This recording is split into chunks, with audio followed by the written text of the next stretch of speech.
Hi again, everybody. Mike Moyers along with Andy Douglas. We go to a different spot every time we talk. Next week, we're going to go in the parking lot. Who knows? Who knows?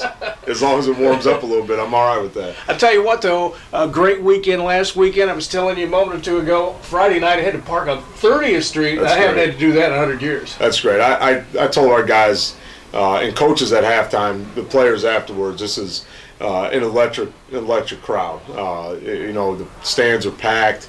Everybody was into it, and that's the type of crowd that we need. I mean, we need people to come out and support, and Quincy has always had great support, so I wouldn't expect anything less. I don't think I've seen a Blue Devil team in a number of years that has the confidence level this group has. They're confident with, and they're comfortable with what they're doing.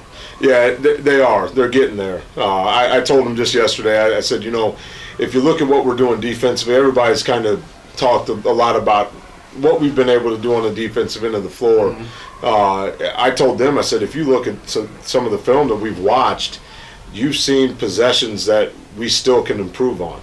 So there's a lot of areas that we can still improve on defensively, and there's even more that we can improve on offensively. So we still have a ways to go, but I really like the confidence level that they have right now. You beat UT on Friday night, 55-42. What surprised you most about UT's game plan? I thought they would go inside a little more than what they did, but again, when you look at what we're trying to do on the defensive end, we don't want to make anything too easy for them. Everything that we give them, we want it to be contested. We want it to be kind of force them to do some things that they're not really used to doing, and we've been able to do that with quite a few teams this year. I thought we did a really good job of contesting shots, though.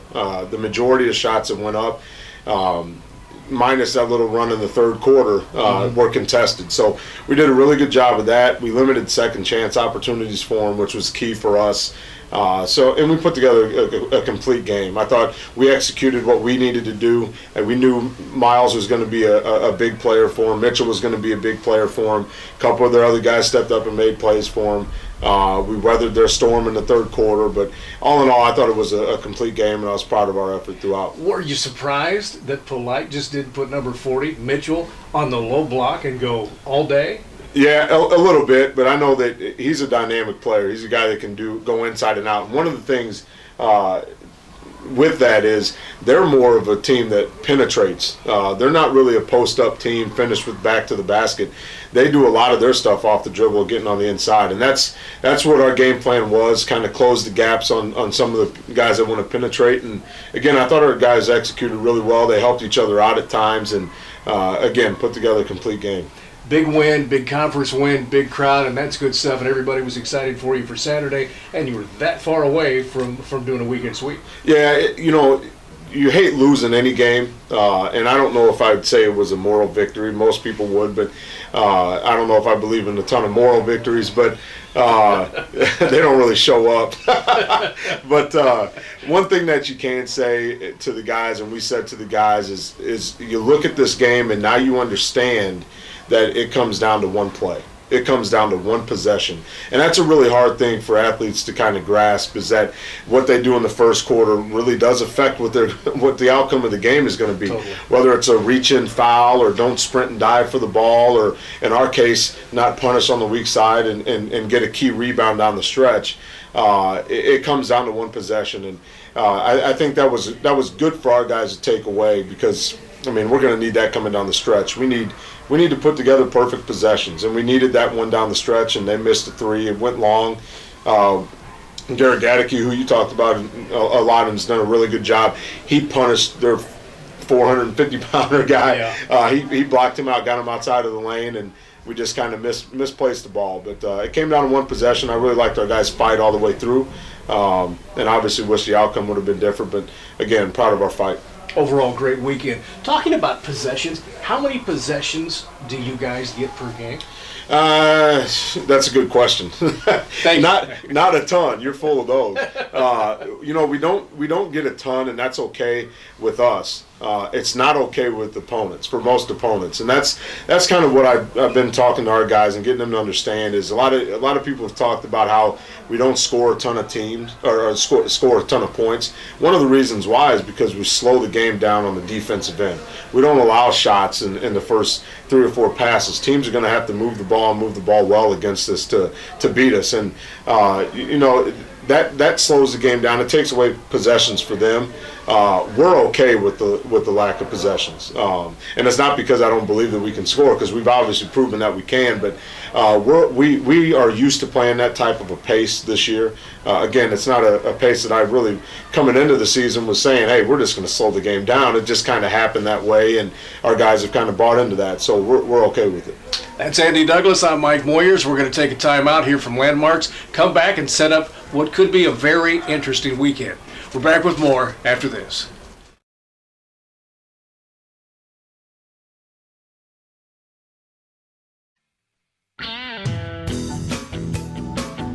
When Andy Douglas became the head coach of the Quincy High Blue Devils, he wanted a fresh start and a new look, starting with a locker room. The first place he called was Landmarks. You're looking at the finished product. Wall picks, logos, inspirational quotes, and even window treatments. Each application was custom designed and installed by Landmarks right here in Quincy. The window treatments are one of my favorite parts. They got kind of the wood feel. We're able to see out and see what's going on in the locker room, and the players can't see in, so that's kind of a special thing. But it has one of our favorite quotes on it: the image of one projects the image of all. It's a quote that we use with our program, our players. But again, it's a great addition to our locker room. It adds a lot of spice to it. Wall picks, screen printing, embroidering, vehicle wraps. Let Landmarks give your home or office or locker room a fresh new look. Landmarks, make your mark.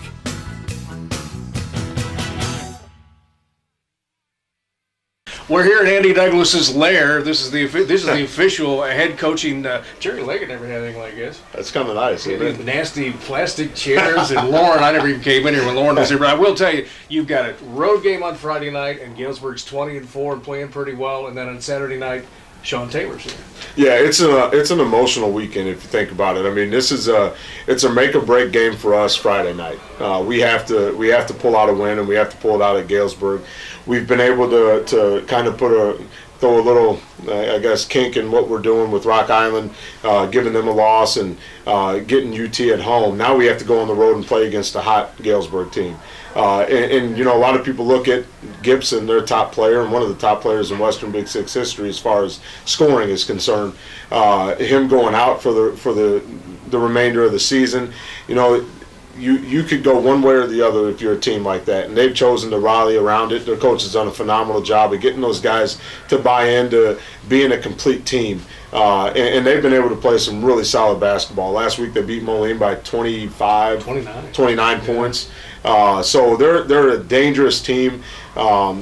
We kind of hang our hats on the defensive end in our zone, and they hang their hats on how aggressive they are on the defensive man. So it's going to be a really tough battle for both teams, and hoping we can come out on top. And Galesburg, if you've never been there, while it's a classic Illinois facility, it's a hard place to play. It is. I remember playing back then, and it was never, didn't matter what team it was, whether you're facing Joey Range or whoever, it was a tough place to play. And obviously the teams that they put together have been solid throughout the years. So we're expecting nothing less than a dogfight. And we know it's going to come down to the last couple possessions. And like I said, I hope we learned from last week, because every possession is going to count Friday night. Valentine's Day, that's been on everybody's calendar. Sean Taylor, the former head coach here, is coming back.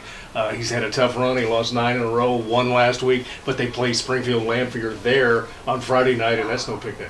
No, it's not. And if there's one thing about Sean that I've said for years, even after I left, I've told everybody, every coach and friend that I've known, he's one of the best game managers I've ever seen. I mean, as far as getting guys in the right position to score, to guard, X's and O's when it needs to come down to it, he's going to do his job and does it well. So we expect nothing less from a Jacksonville team. You talk about a tough game in Galesburg year in and year out. Well, Jacksonville's we've built that rival up to a higher standard as well. So we know it's going to be a tough one. Again, I used the word emotions. There's obviously a lot of players that played under Sean, so I don't know what that's like, and I'm going to kind of lean on some of the older guys, some of the seniors to see, kind of get an idea of where our emotions are when the game comes around. But there's a lot of quality feelings for Sean, whether it's from the coaching staff, guys that coach under him, or from the players as well. So I'm looking forward to it. I'm looking forward to seeing him back in the gym, and I'm hoping that I'm going to like competing against him if he doesn't kill us too bad. Sean Taylor did some wonderful things while he was here. I know he's a Pittsburgh Pirates fan. We'll get past that. Yeah. But, you know, this went through my mind on the way out here, Coach, and I'm like, Taylor's up 36-31, holds the ball. How you feel about that? 36-31? Uh-huh.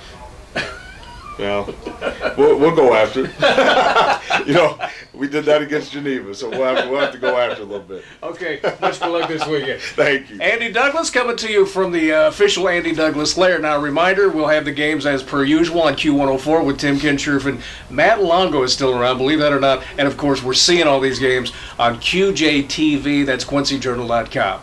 For Andy Douglas, Mike Moyers, we'll see you next time we look for you.